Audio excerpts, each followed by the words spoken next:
the mountains and carved into them. They appreciated the natural beauty and had high mental abilities. Rousseau called them the guardians of an ancient wisdom.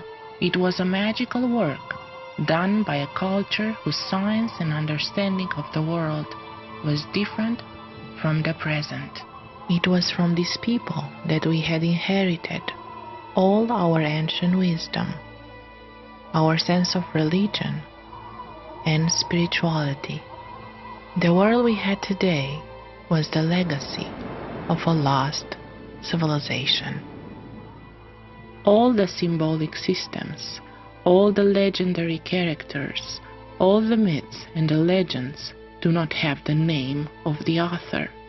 We have inherited them from a vanished humanity. If Daniel Rousseau was right about an ancient lost civilization, was this ancient lost civilization actually what we would now call Neanderthals? So going back tens of thousands of years into the last ice age. Could the Neanderthals be the anonymous authors of our legends and myths, of our ancient wisdom? Could the lost civilization that Daniel Rousseau had been searching for his entire life without finding be the extinct Neanderthal civilization? Is there any valid evidence to support such an original hypothesis?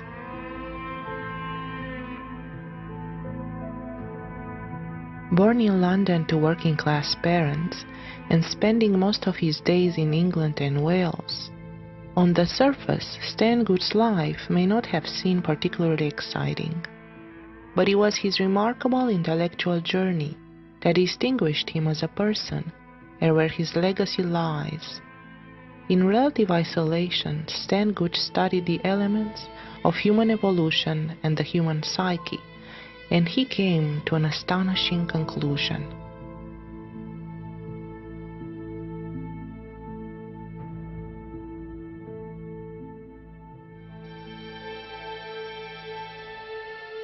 We are a hybrid species. We are a crossbreed between two very different types of early man, Neanderthal and Cro-Magnon. Guth authored many books including Total Man, Personality and Evolution, The Neanderthal Question, Guardians of the Ancient Wisdom, and The Double Helix of the Mind.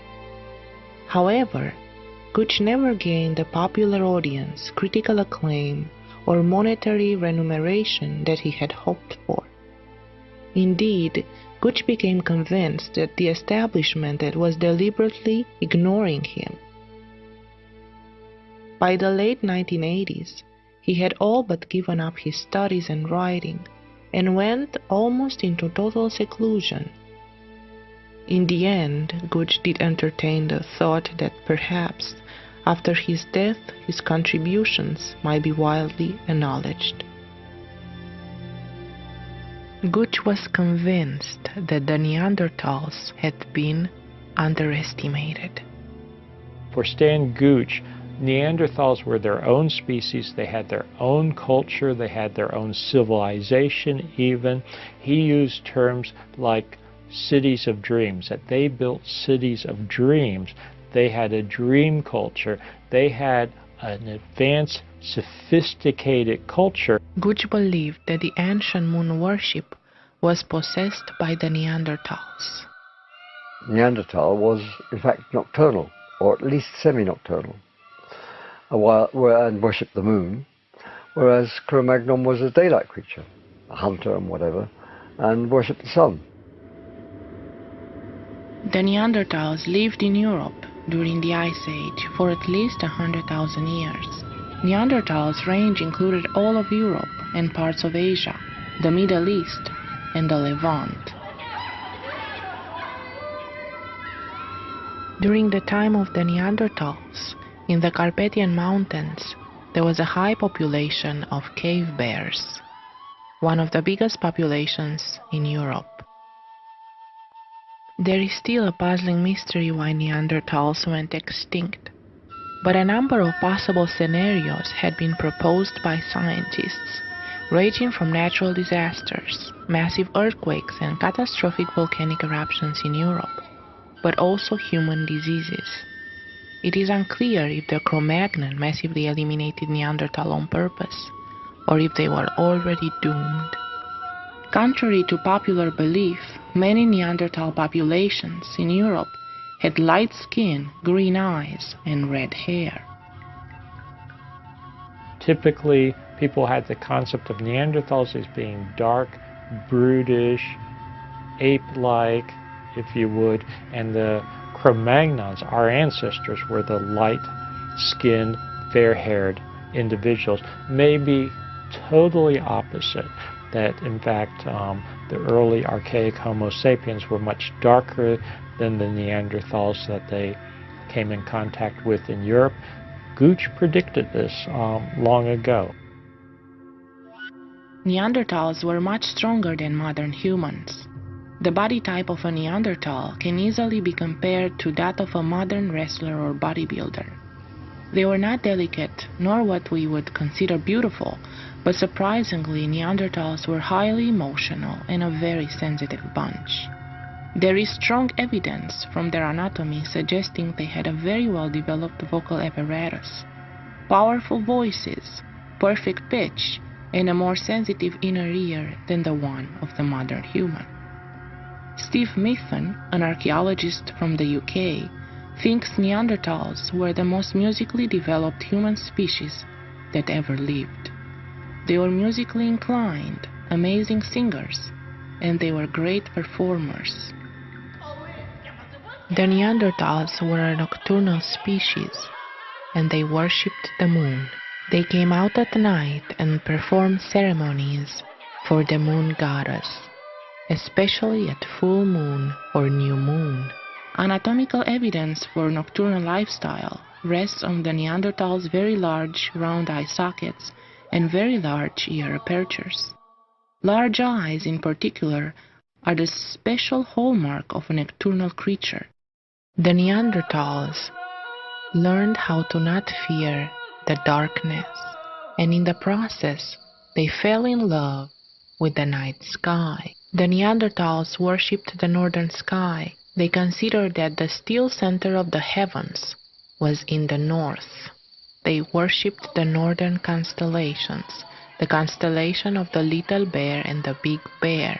According to Stan Gooch, the cave bear ritual of the Neanderthals is the oldest ritual in the world performed by a human species. That Neanderthal may have been far more intelligent than we recognize. Neanderthal man appeared to know far more about the stars, for example, than one would suppose. I mean, our general picture of Neanderthal is obviously of a shambling ape. And Stan argued that in fact he knew an enormous amount about the heavens, and also about precession of the equinoxes, and about all kinds of other things.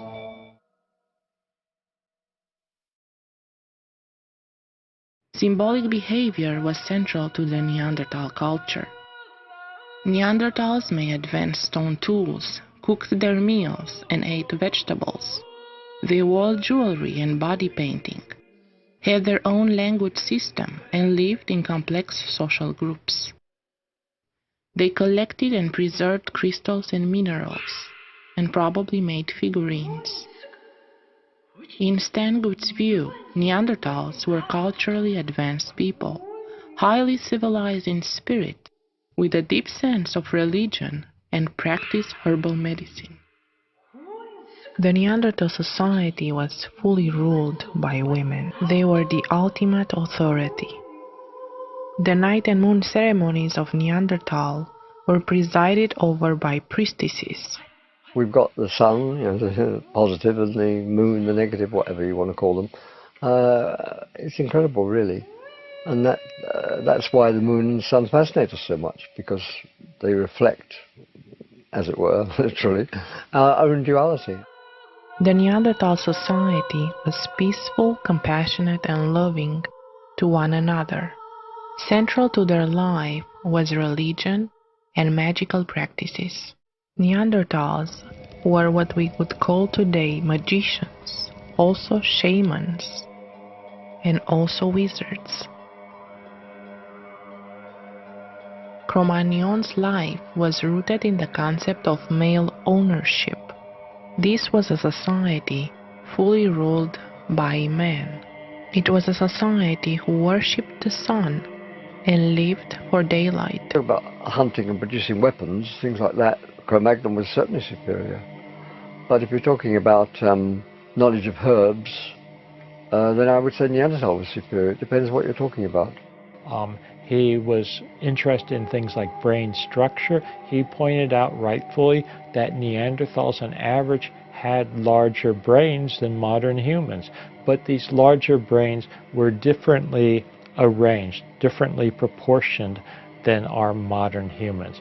So for instance, a very important point of Gooch, one that he makes over and over in his writings and books, is that Neanderthal brains had larger cerebellums. The brain of humans, be it Neanderthal or modern humans, is composed of a cerebrum and a cerebellum. The cerebellum is sometimes referred to as a smaller brain.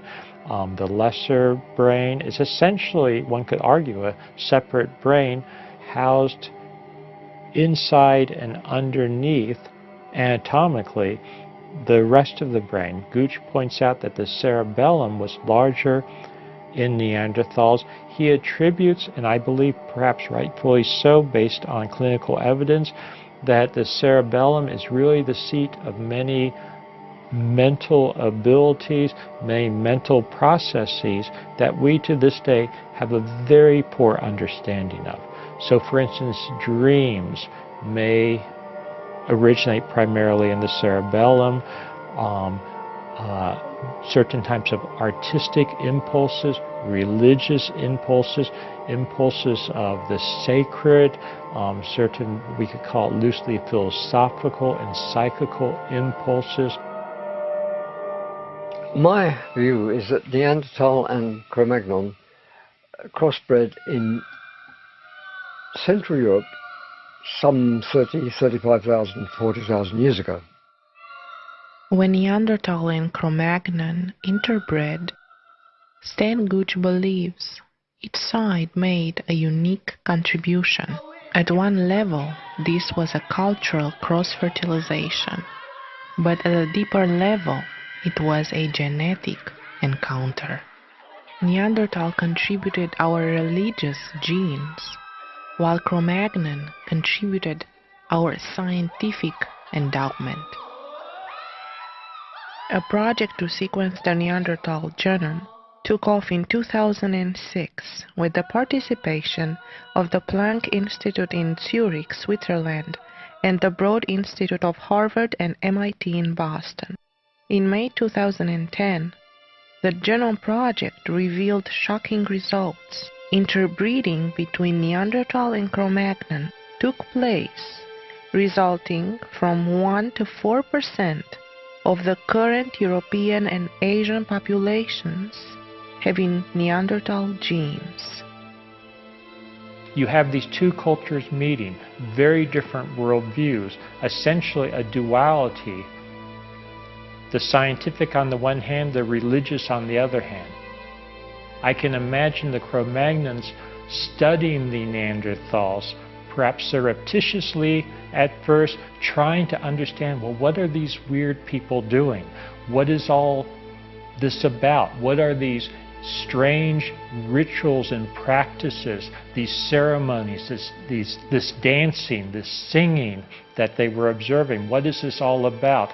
Cro-Magnons could not necessarily understand what was going on. They tried to figure out what was going on, but it was very alien to them. Cro-Magnon and Neanderthal did not interbreed peacefully, in my opinion. Basically, it was Cro-Magnon raping Neanderthal woman.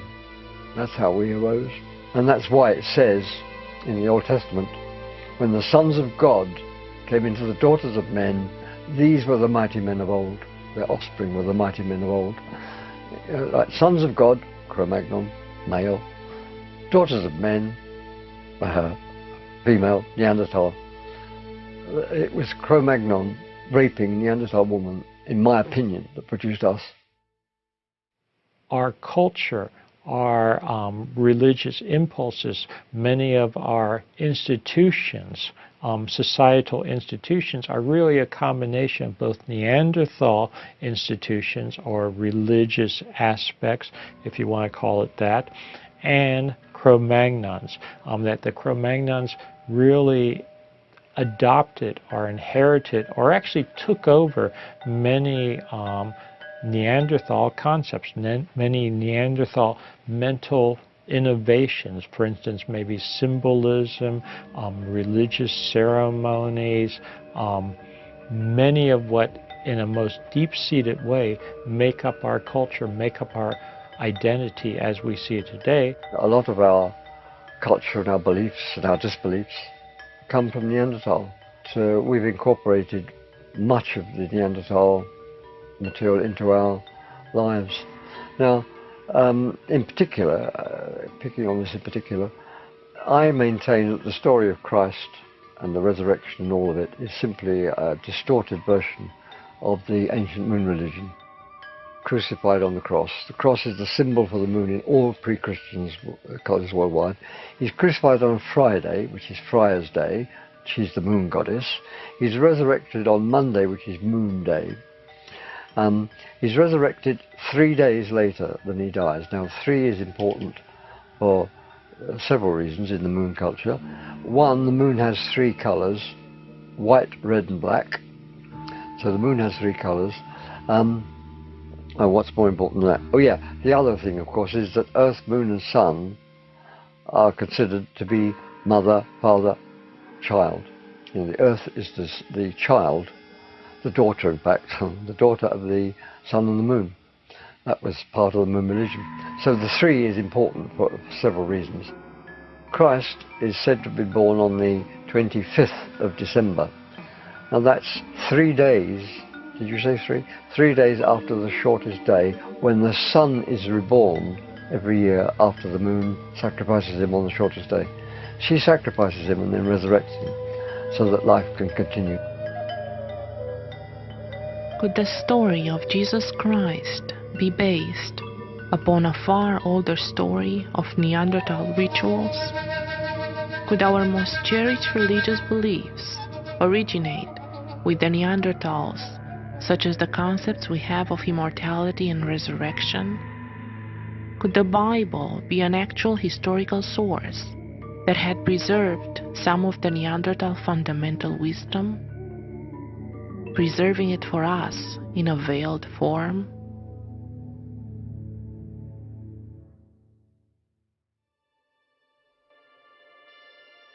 Ralph Solecki, an archaeologist who worked at the Smithsonian Institution, went to do an excavation in northern Iraq in a cave called Shanidar. What he discovered, he published in a book called Shanidar, the First Flower People. In the cave of Shanidar, Solecki discovered 9 Neanderthal skeletons, the most ever found in one cave. During the excavations that took many years to uncover, Solecki discovered something extraordinary that changed completely the perception of Neanderthal up to that point. This was 1971. What he discovered was a burial with flowers. The Neanderthals had buried their dead with seasonal flowers that also had medicinal purposes. This was quite shocking to discover. The compassion of these people and the fact that they believe in an afterlife. The flowers found in the Shanidar cave are found in Buchej. It was a spring burial with flowers that were white, violet, and yellow. In his excavations, Solecki discovered other things that changed our perception of Neanderthal. He discovered the skeletons of handicapped and old people, so it meant that the Neanderthal had to take care of their sick and their old. Isn't that such a human touch? Solecki called the Neanderthals people with such good characters. We should be proud to have them as our ancestors. This is a far cry from the view of Neanderthal held for most of this century, that they were a brutal subspecies of humans. In light of recent evidence, Neanderthal emerges shockingly close to a mother human, a sensitive, highly intelligent creature, with a well-developed culture and a well-developed sense of self. Like any good scientific theory, Gooch's ideas are subject to testing and further exploration.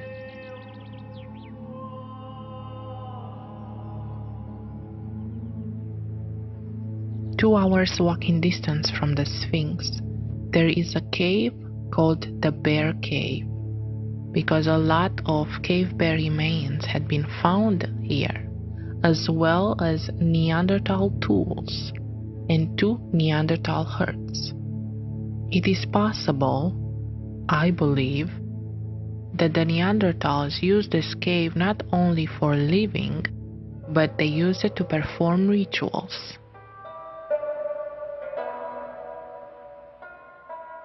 Daniel Rousseau considered that everywhere else in the world, the legends and the sculptures had been forgotten, but here, in the Carpathian mountains of Romania, the legends keep alive the memory. A legend called the Alomița Cave, collected by the Romanian Queen Elizabeth, talks about an old magician, an old wizard, who was isolated here, who lived in seclusion, and who practiced herbal medicine, and who was very, very knowledgeable. Another legend talks about Zamoxis. The cult of Zalmoxis. This was recorded by the ancient Greek historian Herodotus, but clearly goes back to much more ancient times. I suspect it actually goes back to Neanderthal times. And when he emerged, he was designated god of immortality and of the night. It was clearly a cult that believed in immortality, that there was something beyond physical death, there was something beyond the material existence, there was something that we might call a soul that would continue, that would survive. This is actually not a belief that the ancient Greeks, for instance, had, but it seems to have been a belief that the Neanderthals had.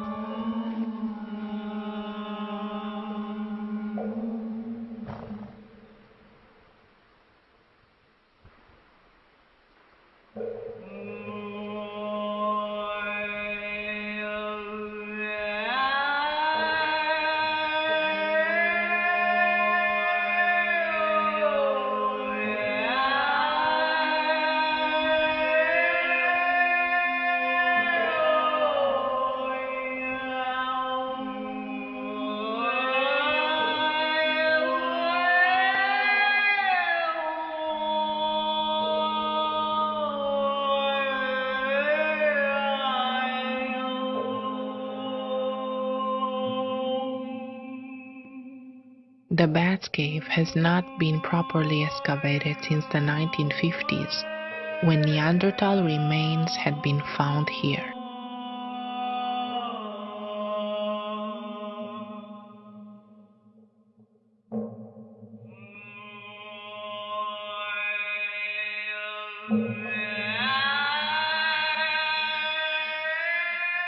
The evidence in the Carpathian Mountains shows that the Neanderthal cave bear ritual is 75,000 years old, the oldest in the world.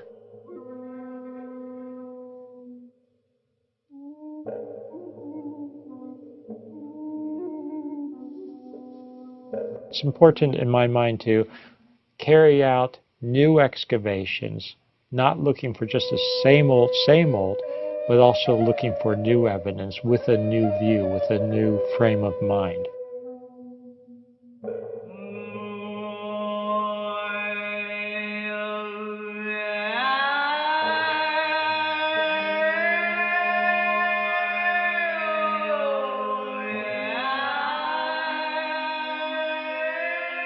No flowers have been found yet with any other prehistoric burials. We offer the suggestion here that up to this time, no one has looked for the evidence. In early August, I returned to Bucharest to welcome a very special guest.